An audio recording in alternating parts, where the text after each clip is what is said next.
Our next performer here,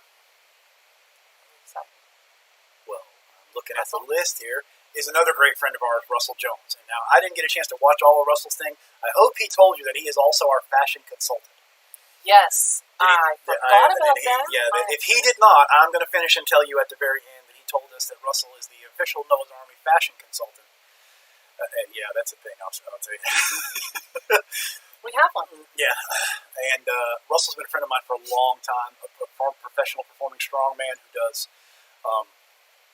cool stuff and has performed all over for kids and forever, has a lovely family, and he also got into some rehab-based physical training. He's been a trainer for forever, and super good dude. And Russell, listen, when Noah died, Russell is a friend that we'd been a friend a long time, but Russell actually had a child die early in his marriage, and he knew what it was. And Russell lived in New Jersey and flew all the way down here for the funeral just to be with us.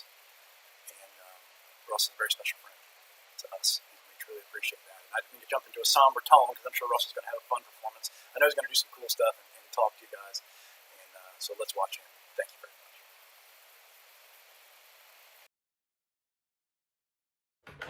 Hey guys, hey Bud and Heather. This is Russell, and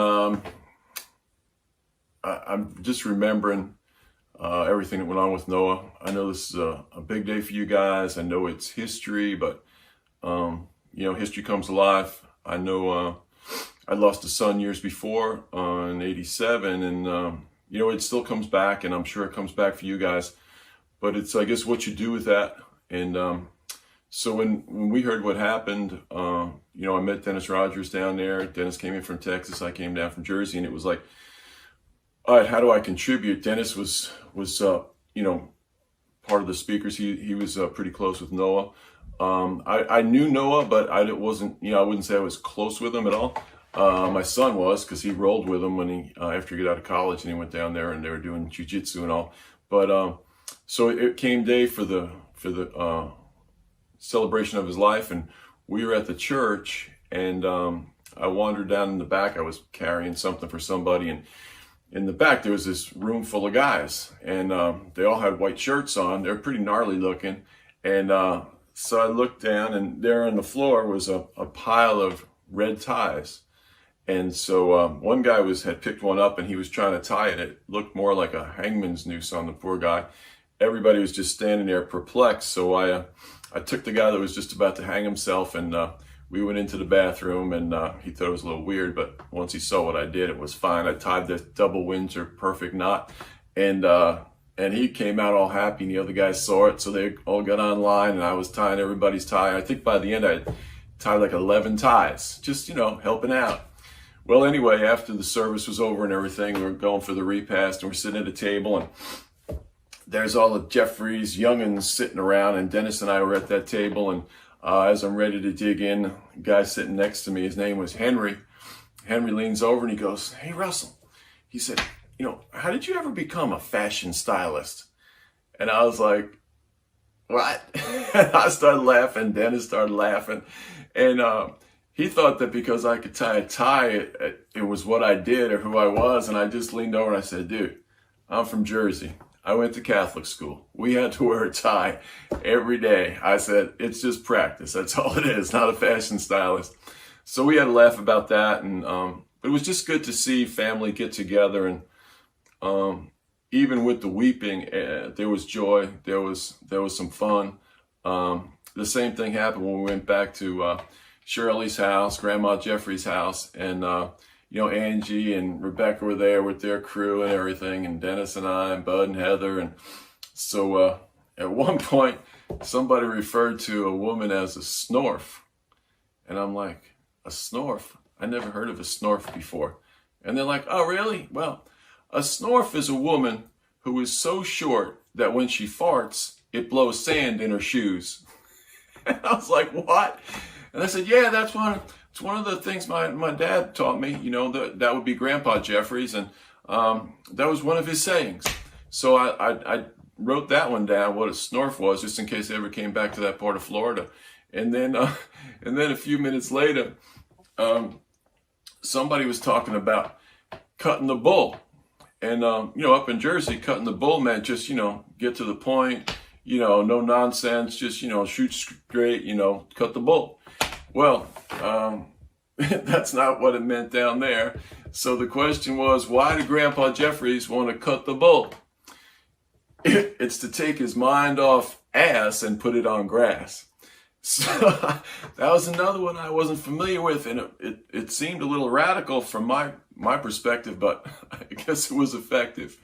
But anyway, just some fun stuff in between the weeping and all. And everybody's got their thing in life, and like I said earlier, some of it's shared, and it's just great when things do happen like that there's family. And it's great that we can look back at Noah's life, and there's just so many highlights and so many blessings and so many great things. And I'm glad you guys are doing what you're doing. I've been sitting back, and I know the grieving process. Like I said, I've gone through it.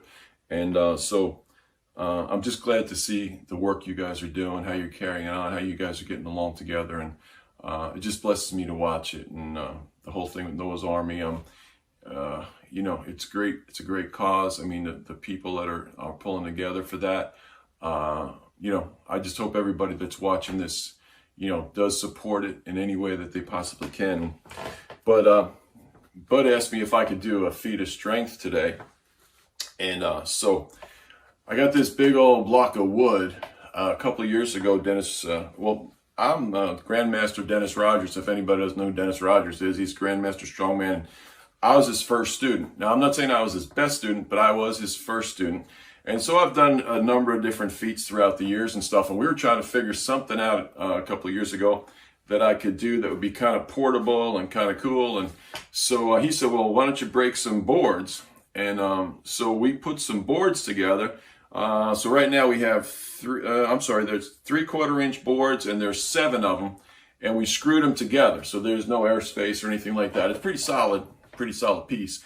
And so I was going to do it for you today in this humble environment, but as fate would have it, this past Sunday, I was at an event where we were recording it for something that we're going to be doing with kids and stuff and all. And it was filmed in front of a live audience, and there's some kids around, and the footage is, I think, way more awesome than it would be sitting up here in my house here in Jersey. So with that, we'll cut to that. And again, thank you guys. Be blessed. We'll talk to you soon. Love yous. Okay. Like this is.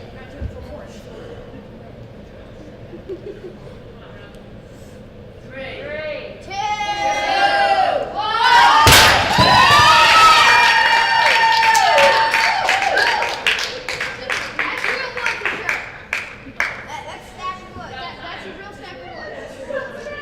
Yay! All right. Thank you, guys. All right. Russell, thank you. And that elbow break is amazing. And Russell, again, like I said, a special place in our heart. Has been a dear friend about that. Unfortunately, because we're handling technical issues behind the scenes, I didn't get to watch or listen to that. So I don't know if Russell told you about being our fashion consultant. I'm going to probably tell the story again just real quick, because I think he might have told you, because I only caught like a second, but again, the computer issues and stuff we're dealing with back here. But, and Russell, dude, again, thanks again. But we appreciate that. And Russell does a great show for schools and kids. You ever want to book him? He's actually got 2 books. He's got a kid's book and he's got a health book out that you should have. Okay, make sure you get both of his. Is about how to not be sick and how to not be tired, how to not be screwed up, and how to get a better health. Definitely get that. But so Russell came down for Noah's funeral, and there's a difference in age between like some of the younger guys that were pallbearers, and Russell had to teach them how to tie a tie and how to tie the for them or whatever. And in trying to maintain that levity in the whole situation, we kept talking about Russell being the fashion consultant for the whole group. Because Russell, like most of these kids are like young redneck kids. Well, Russell's a grown man with like a real suit. And some of these kids are 18 years old. They don't even care about they barely wear jeans. They have suits, so they're not. It was really cool. He told Russell said he didn't tell the story. Okay, I won't retell all of it then, but I'm like listen. Every time I've spoken to him since then, he's been the fashion consultant. every one of those guys, when they ask about Russell, that's what they ask about him is fashion consultant. And Russell just, again, dude, you're phenomenal.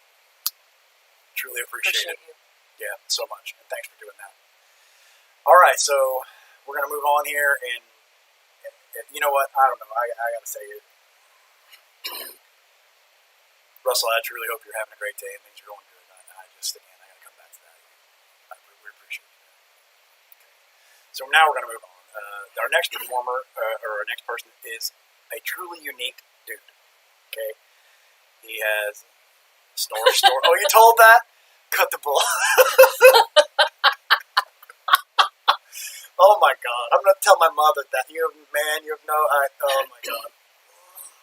Now I'm probably gonna be in trouble for that one, Russell. But okay. Yeah, he obviously popped up in the feed there and told them some of the stories that had happened when they stayed and were hung out at the house and stuff. And it was it was a pretty epic moment.